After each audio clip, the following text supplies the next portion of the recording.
షెహబాజ్ షరీఫ్ సర్కార్పై పాకిస్తాన్ ప్రజలకు చాలా కాలం కిందటే నమ్మకం పోయింది. అంతేకాదు ప్రజల్లో ప్రభుత్వ వ్యతిరేకత రోజురోజుకు పెరిగిపోతుంది. దీంతో డైవర్షన్ పాలిటిక్స్ కు శ్రీకారం చుట్టింది షెహబాజ్ షరీఫ్ ప్రభుత్వం. అయితే సమస్యల నుంచి ప్రజల దృష్టి మరల్చడానికి భారత్తో యుద్ధానికి దిగింది షెహబాజ్ షరీఫ్ ప్రభుత్వం.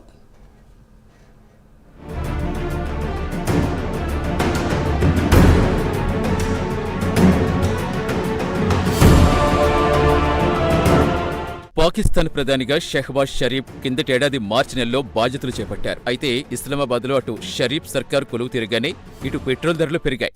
అంటే పాక్ ప్రజలకు షరీఫ్ సర్కార్ ఇచ్చిన తొలి కానుక పెట్రోల్ ధరలు పెంచడమే. ధరలు పెరగడానికి కూడా ఒక పద్ధతి ఉంటుంది. అయితే షరీఫ్ ప్రభుత్వానికి ఈ పద్ధతులపై ఎలాంటి పట్టింపు లేదు.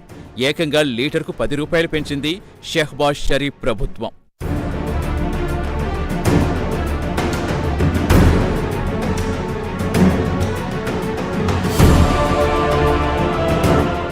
అసలు షరీఫ్ సర్కార్ ఏర్పడే నాటికే పాకిస్తాన్ ఆర్థిక పరిస్థితి ఆగమాగంగా మారింది. దీనికి ప్రధాన కారణం చైనా. వాస్తవానికి చైనాది ధృతరాష్ట్ర కౌగిలి. శ్రీలంక ఎపిసోడ్ ఈ విషయం సుస్పష్టం చేసింది.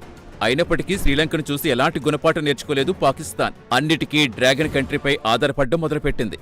అందుకు ప్రస్తుతం పాకిస్తాన్ భారీ మూల్యం చెల్లించుకుంటోంది. పాకిస్తాన్ ప్రస్తుతం ఆర్థికంగా దయనీయ పరిస్థితి ఎదుర్కొంటోంది. డ్రాగన్ చైనాను ఎక్కువగా నమ్మిన దానికి పాకిస్తాన్ ప్రస్తుతం మూల్యం చెల్లించుకుంటోంది.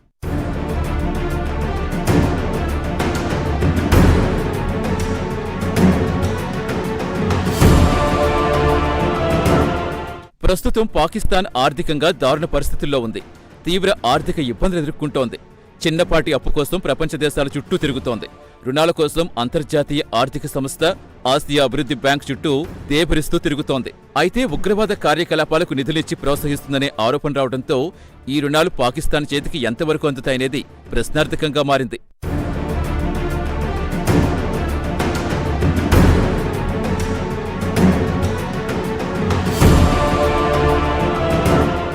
ఒకవైపు పాకిస్తాన్ ఆర్థికంగా పతనమైంది. మరోవైపు దేశంలో రాజకీయ స్థిరత్వం లేకుండా పోయింది.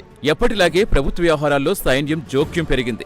అలా ఇలా కాదు, ఏకంగా షరీఫ్ సర్కార్కే ఆదేశాలు జారీ చేసేలా పాకిస్తాన్ ఆర్మీ జోక్యం పెరిగింది. ఈ మొత్తం పరిణామాలతో షరీఫ్ సర్కార్పై పాకిస్తాన్ ప్రజలకు నమ్మకం పోయింది. అంతేకాదు ప్రజల్లో ప్రభుత్వ వ్యతిరేకత రోజురోజుకు పెరుగుతోంది. రోజులు ఇలాగే గడిస్తే వచ్చే ఎన్నికల్లో షెహబాజ్ షరీఫ్ ప్రాతినిధ్యం వహిస్తున్న పాకిస్తాన్ ముస్లిం లీగ్ నవాజ్ పార్టీకి పుట్టగతులుండవు.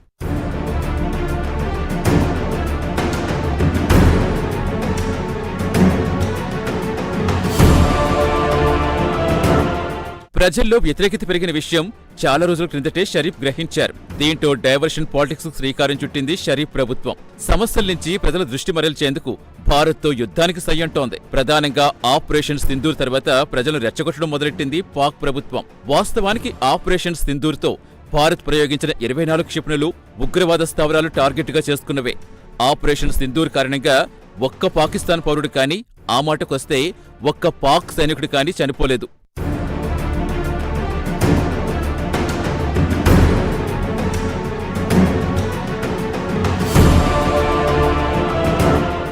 ప్రస్తుతం భారత్ చేస్తున్న యుద్ధం పాకిస్తాన్ ప్రేరేపిత ఉగ్రవాదులపైనే కానీ సామాన్య ప్రజలపై కాదు.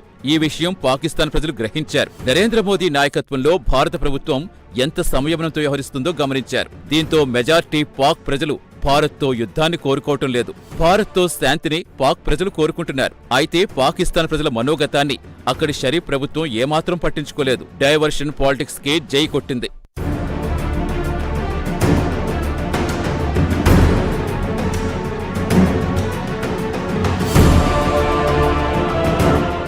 వాస్తవానికి భారత ఉపఖండంలో ప్రస్తుత పాకిస్తాన్ అంతర్భాగమే.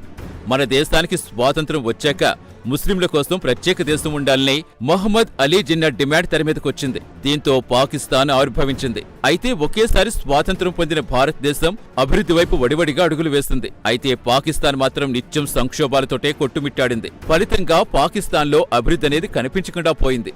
ఈ నేపథ్యంలో షరీఫ్ ప్రభుత్వ నిర్ణయంపై పాక్ ప్రజలు తీవ్ర అసంతృప్తితో ఉన్నారు.